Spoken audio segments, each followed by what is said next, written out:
Je veux que chaque Gabonais trouve son bout de pain. Chers jeunes, arrêtez de penser que les petits métiers ne rapportent rien. Non. Je veux vous lancer dans l'entrepreneuriat. Et je sais que vous pouvez réussir. Nous allons créer ce qu'on appelle la banque de l'entrepreneuriat. Ça me fait de la peine quand je vois tous ces jeunes courir, m'amener des dossiers. Je vais dans l'entrepreneuriat, m'amener des dossiers.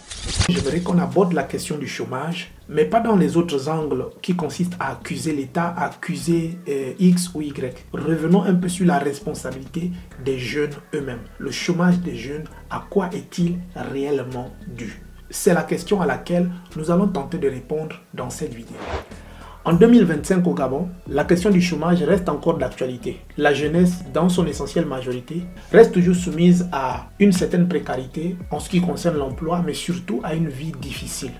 Dans cette vidéo, nous voulons examiner les raisons pour lesquelles il y a une importante partie de la jeune population gabonaise qui continue de rester au chômage. Reste jusqu'à la fin parce qu'au cours de cette vidéo, je vais te présenter une opportunité qui pourrait changer les choses et qui pourrait te permettre de passer à un autre gap, c'est-à-dire de sortir du chômage pour pouvoir commencer à générer tes premiers revenus en ligne. Il faut que vous sachiez que faire de l'argent en ligne à travers des business, à travers la création de contenu, c'est une réalité. Donc, ne pars pas, reste jusqu'à la fin parce que je vais te présenter les différentes opportunités que tu peux trouver à travers Internet. On like, on s'abonne, on partage et surtout, on n'oublie pas de dire en commentaire ce qu'on pense de ce contenu. On y va. J'ai toujours cru que l'une des premières raisons qui fait que les jeunes Gabonais sont massivement au chômage, c'est l'infantilisation de la jeunesse. Au Gabon, jusqu'à 30 ans, les gens continuent de penser que ce sont les parents qui vont faire les choses à leur place, que c'est l'État qui va s'occuper de leur avenir, que c'est... En fait, au Gabon, on a cette pensée de l'État providentiel qui nous a tellement caractérisé pendant des années qu'aujourd'hui, c'est en train de devenir un coup ou alors, si vous voulez, un argument en notre défaveur. Il y a beaucoup de jeunes Gabonais qui pensent qu'ils vont à l'école pour qu'au sortir de là, ils puissent obtenir un diplôme et demander un travail à l'État. C'est-à-dire aller déposer un dossier à la fonction publique et avoir du travail. Du coup, pendant le moment où les gens sont en scolarité, ils ne se forment pas sur un certain nombre de pratiques. Bon, aujourd'hui, les choses ont légèrement changé. Il y a des gens qui ont compris qu'il faut, pendant qu'on est à l'école, il faut faire des stages, il faut faire des immersions professionnelles, il faut également se lancer dans la création de petites activités. Il y a beaucoup qui ont compris ça. Mais de façon générale, dans l'essentielle majorité de la jeunesse gabonaise, les gens pensent qu'ils terminent de la même manière que l'État choisit leur orientation pour les envoyer soit à l'UOB, soit à l'USO. C'est-à-dire que même dans les orientations scolaires, c'est l'État qui fait tout. L'État doit choisir, l'État doit. Et du coup, cette mentalité-là est tellement chronique qu'elle arrive à affecter les gens. Quand ils ont terminé d'apprendre qu'ils sont diplômés, ils attendent à la maison qu'on puisse les appeler pour leur dire que vous allez travailler en tant que directeur là-bas, en tant que ceci, cela, ou en tant que secrétaire ici. En fait, on vous affecte. Même les affectations, on t'affecte, on y va là-bas, les gens font. Donc, en fait, c'est cette pensée-là qui a marché pendant une certaine époque. Il faut quand même le dire qu'à une certaine époque au Gabon, c'est comme ça que les choses fonctionnaient. Les gens faisaient de l'école. Après, quand ils avaient fini l'école, les entreprises venaient même recruter sur le banc de l'école pour certaines personnes. D'autres, dès que tu étais diplômé, on prenait ton dossier, on t'appelait en fait. Mais sauf que les choses ont changé et malheureusement, ce n'est plus le cas au Gabon. Aujourd'hui, il faut maintenant se chercher. Mais malheureusement, les gens sont restés dans ce logiciel. Les gens sont restés dans cette conception. Et c'est ce que moi j'appelle l'infantilisation. Et c'est une forme d'assistanat qui finalement a été en notre défaveur. Et aujourd'hui, c'est un argument qui permet de justifier le chômage massif. C'est parce que les gens sont encore dans des process archaïques, des process normalement dépassés. Toi-même, tu dois te rendre compte que quand tu envoies ton enfant à l'école, tu dois lui apprendre à se chercher, à se former sur le tas et aussi à acquérir des compétences réelles et avérées qui vont lui permettre, une fois qu'il est diplômé, de pouvoir chercher lui-même de l'emploi. Il ne s'agit plus ici de dire que l'État va affecter ou l'État va faire ceci. L'État ne peut plus rien faire parce que l'État est saturé. Donc, il faut que chacun de nous, chacun des jeunes Gabonais, apprenne à s'adapter à son environnement, à pouvoir créer lui-même son emploi ou alors à générer des revenus à partir de tout ce qu'on peut avoir comme source de revenus dans notre milieu immédiat. La deuxième chose, c'est la peur de la responsabilité. Personnellement, en tant que jeune Gabonais, je me souviens des premières fois où j'ai été assigné à un certain nombre de responsabilités. Il est vrai qu'à un certain âge, la responsabilité fait peur. Mais quand tu te rends compte que tu as 30 ans, tu as 31 ans, tu as 32 ans, en fait, tu attends d'avoir des responsabilités ou de commencer à assumer ta vie quand tu attends de commencer à être, surtout pour nous les hommes, tu attends d'être un responsable à partir de quel âge? En réalité, quand on est jeune, c'est là qu'on doit s'exercer à toutes ces choses, surtout lorsqu'on est un homme. Donc moi, je crois que l'un des problèmes, c'est que les gens ont trop peur de responsabilité. Et du coup, comme on ne veut pas endosser sur soi la responsabilité de son avenir, on endosse ça soit sur les parents ou soit sur l'État. Et encore malheureusement, si on a des parents qui ne sont pas de ce monde-là, c'est-à-dire que des parents qui sont cultivateurs, des parents qui sont au village, qui sont paysans, bah c'est souvent plus compliqué encore pour ces personnes-là, surtout quand ces personnes n'ont pas acquis les process d'autonomisation. Mais je pense quand même que pour les enfants qui ont grandi dans des localités un peu reculées du Gabon, c'est-à-dire à l'intérieur du pays, ce sont des gens qui ont développé un certain sens de l'autonomie parce qu'ils ont été obligés de quitter leur village pour apprendre ailleurs, ils ont été obligés de quitter les parents pour aller s'installer ailleurs et du coup ça les a appris à s'autonomiser. Par contre, ceux qui ont grandi avec les parents, ce qui est le cas de la majeure partie des jeunes Gabonais, il est souvent difficile, non seulement de sortir de la maison des parents, mais aussi il est difficile de pouvoir s'autonomiser. Je pense que c'est là le plus important. Parce que vivre chez les parents, ce n'est pas un problème. Il y a des parents, par exemple, qui ont des grandes maisons où il y a peut-être 15, 20 chambres. Je me rappelle qu'à une certaine époque, quand les chefs de famille construisaient les maisons, on mettait beaucoup de chambres parce qu'on se disait c'est pour tout le monde. Il y a les parents, il y a les oncles, il y a les tantes, il y a tout le monde dans la maison.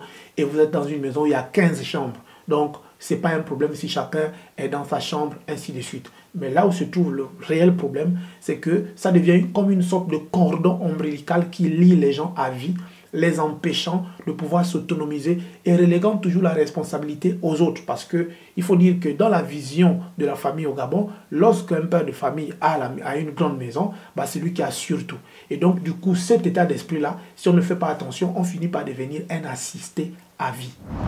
Moi, je crois que la peur de la responsabilité est l'une des raisons pour lesquelles beaucoup chôment. Parce qu'ils ne veulent pas forcément être responsables de leur propre échec ou de leur propre réussite parce qu'ils ont peur d'échouer.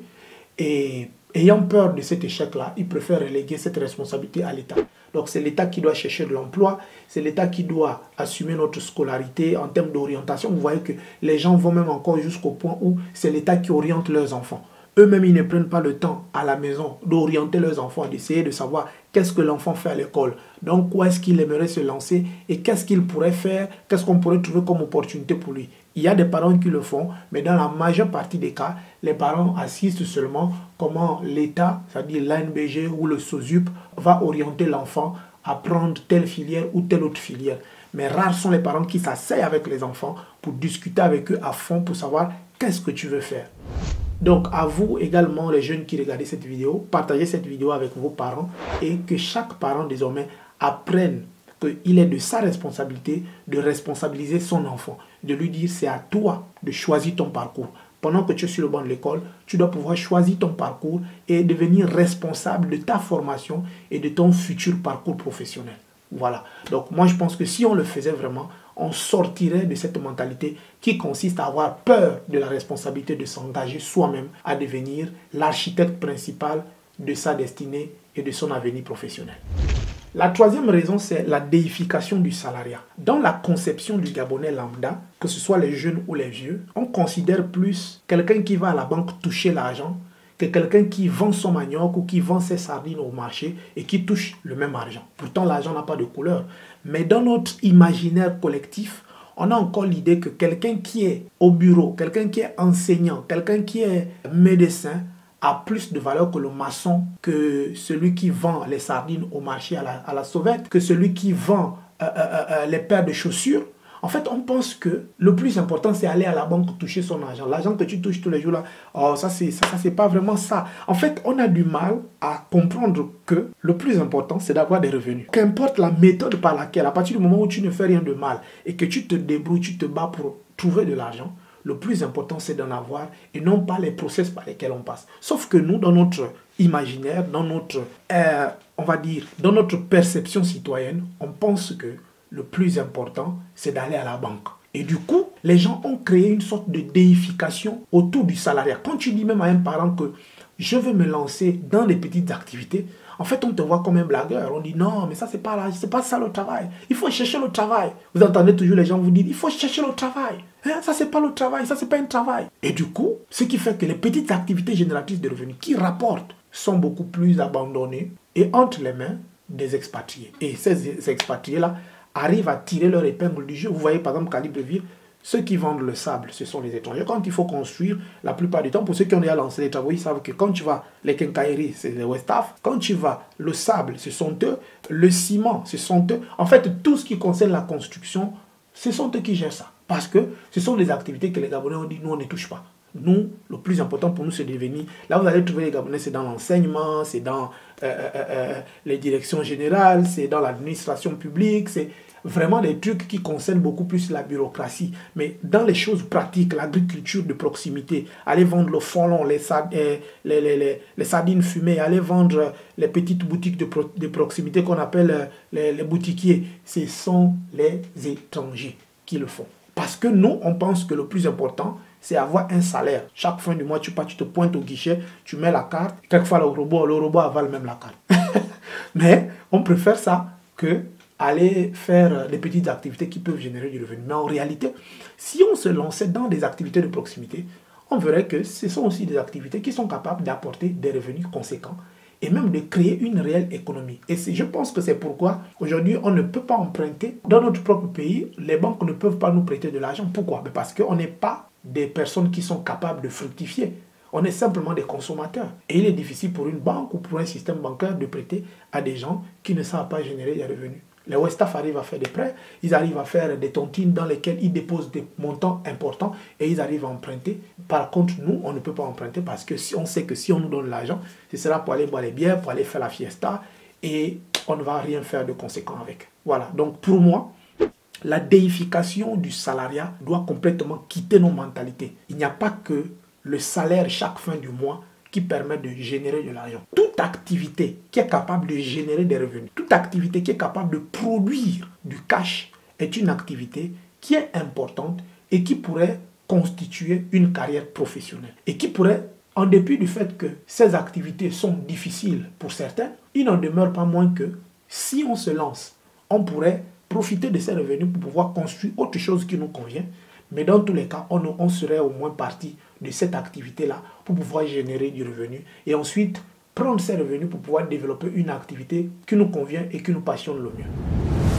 Alors, à ce niveau de la vidéo, j'aimerais te partager une opportunité très importante qui est la création de contenu. La vidéo que tu es en train de regarder maintenant a été créée par moi. C'est-à-dire, j'ai fait le film, j'ai monté, ensuite j'ai posté sur les réseaux sociaux.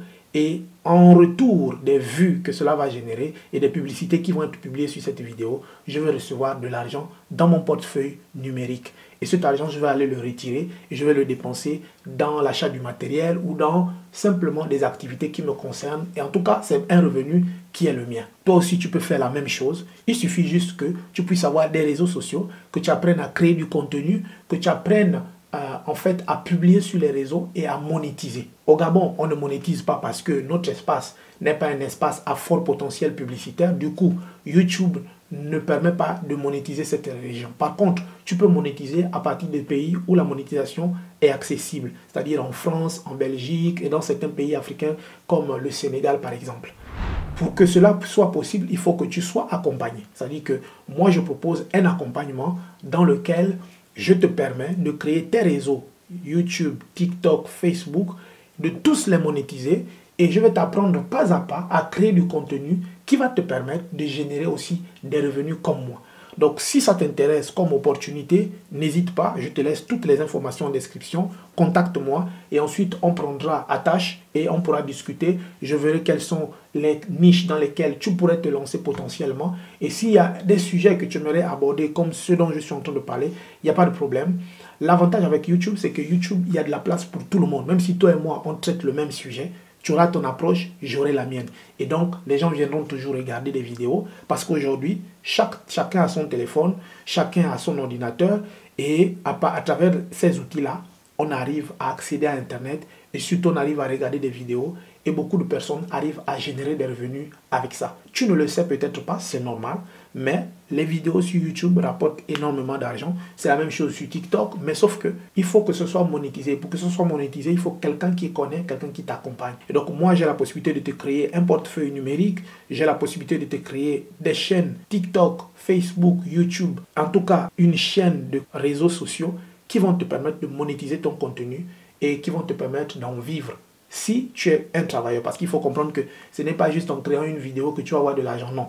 Il faut créer constamment du contenu, il faut créer du contenu à valeur ajoutée, du contenu intéressant pour pouvoir commencer à générer tes premiers revenus et peut-être pouvoir en vivre si tu es un bosseur. Donc ce n'est pas juste un truc où tu prends une fois, tu postes une vidéo, non. Il faut vraiment être constant. Donc si tu es intéressé, je suis prêt à t'accompagner, à te former et aussi à te proposer donc cette opportunité-là. Contacte-moi et on en discutera et je te donnerai les conditions pour pouvoir accéder à cette opportunité. On revient à la vidéo. La quatrième raison du chômage des jeunes, c'est les limitations psychologiques. Tout à l'heure, j'étais en train de parler de l'environnement familial. Il est très important de comprendre qu'au Gabon, de façon générale, il y a beaucoup de jeunes qui pensent que leur réussite est seulement assignée au Gabon.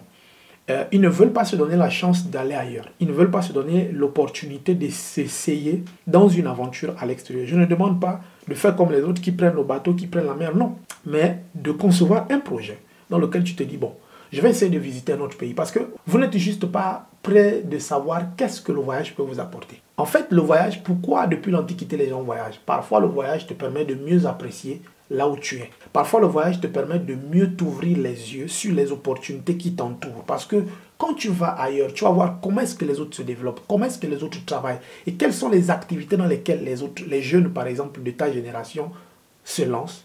C'est là où tu vas comprendre que, mais au fait, chez moi, il y a les meilleures opportunités. C'est pas étonnant que vous voyez que la plupart des gens qui sont dans la diaspora disent toujours on va revenir au pays, on va repartir au pays. C'est parce que quand ils sont venus à l'étranger, ils ont découvert que, mais en fait, les opportunités que nous on néglige chez nous au pays, mais ici, là, c'est ce que les autres font pour pouvoir avoir de l'argent. Par exemple, à une certaine époque au Gabon, l'entrepreneuriat, les gens s'en foutaient complètement.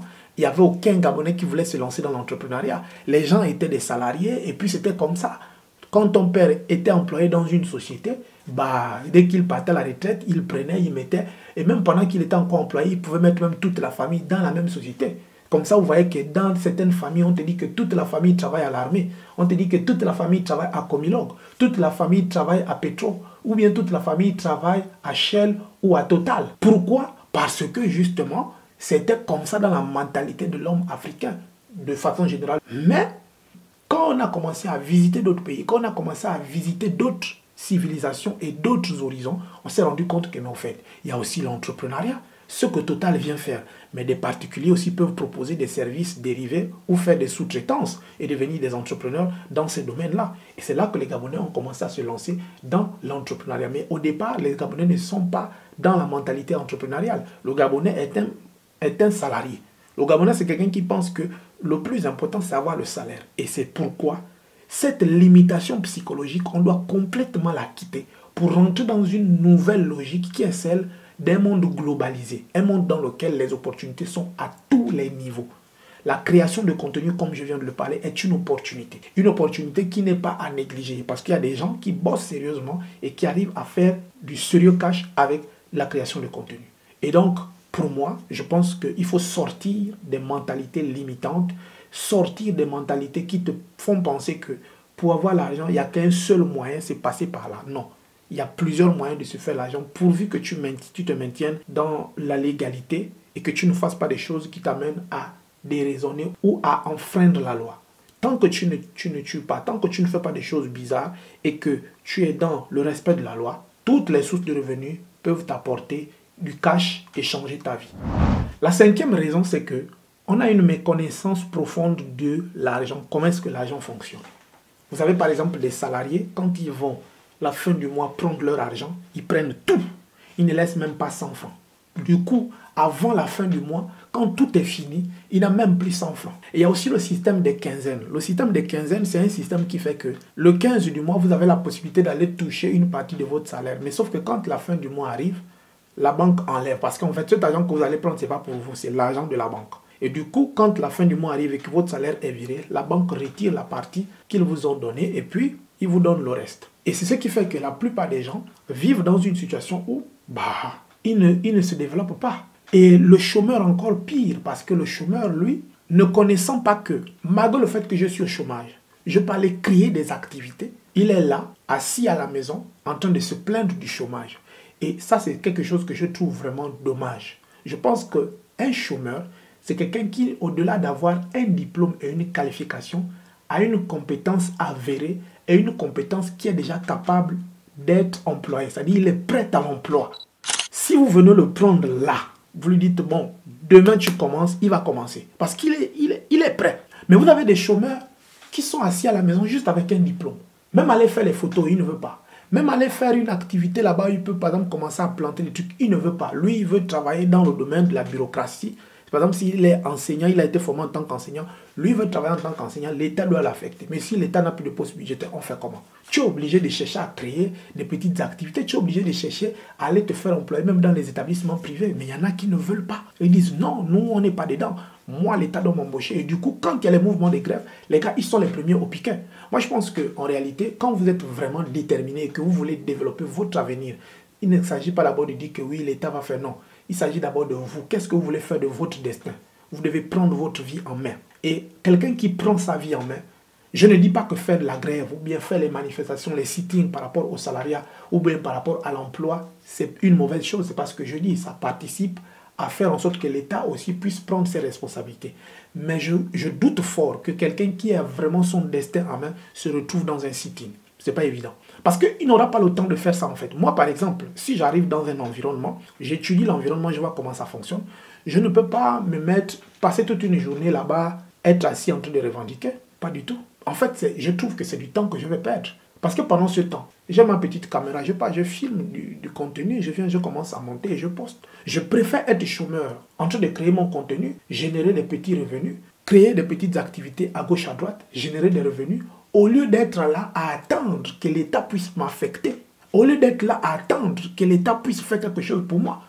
Moi, par exemple, j'ai une histoire avec le chômage. J'ai déposé un dossier à la fonction publique pendant entre 2015 et jusqu'en 2017, je n'étais pas embauché. Mais quand j'ai vu que mais ça traîne, je me suis dit non, je vais chercher des horizons où partir. Hein. Moi, je ne vais pas rester là à attendre que les choses bougent. Donc, à un moment donné, il faut que tu puisses bouger. Il faut que tu te dises, si je ne bouge pas, c'est mon avenir qui est impacté, ce n'est pas l'avenir de l'État. L'État, il y aura toujours des gens qui vont être là, il y a toujours des gens qui vont être ministres, il y a toujours des gens qui vont être présidents, il y a toujours quelqu'un qui sera député, ainsi de suite.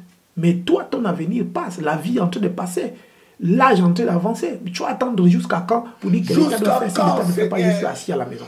Donc, à un moment donné, il faut bouger. Il faut se dire non, c'est mon avenir avant tout, ce n'est pas l'avenir de l'État, ce n'est pas l'avenir de quelqu'un. Donc, je fais ce que je peux, je me débat jusqu'à ce que je trouve du travail. Tant que je n'ai pas trouvé un truc qui me permet de générer des revenus, bah, je ne me donne pas le sommeil, quoi. Voilà. Donc, moi, je me dis, on ne sait pas comment l'argent fonctionne. Il faut mener un certain nombre d'actions. Et ce sont ces actions-là qui vont permettre que, en guise de compensation, on va te donner, et c'est ce qu'on appelle le salaire ou le revenu. Voilà. Donc, moi, je pense qu'on a tellement de potentiel dans notre environnement, sur notre territoire. Il y a beaucoup de choses à faire. Et c'est pourquoi je présente ici une opportunité qui est très importante, qui est celle de la création du contenu. Si vous êtes intéressé par cette opportunité, n'hésitez pas à me contacter. Mais si ça ne vous plaît pas, bah, ce n'est pas un problème. Mettons dans tous les cas, les 5 points que j'ai cités, je pense que vous pourrez vous reconnaître pour ceux qui sont passés par là, à travers l'un des points ou à travers peut-être 4 ou 5, peut-être les 5 points. Mais dans tous les cas, il est sûr que nous ne pouvons pas attribuer la responsabilité qu'à l'État. On a beaucoup de personnes, on a beaucoup de jeunes qui en réalité ne savent pas ce qu'ils veulent. Parfois, il y a même qui ne savent pas ce qu'ils valent réellement sur le terrain. Et donc, dites-moi en commentaire ce que vous pensez de ce contenu. Et moi, je vous dis à très bientôt pour un prochain contenu. On se dit à très bientôt. Ciao.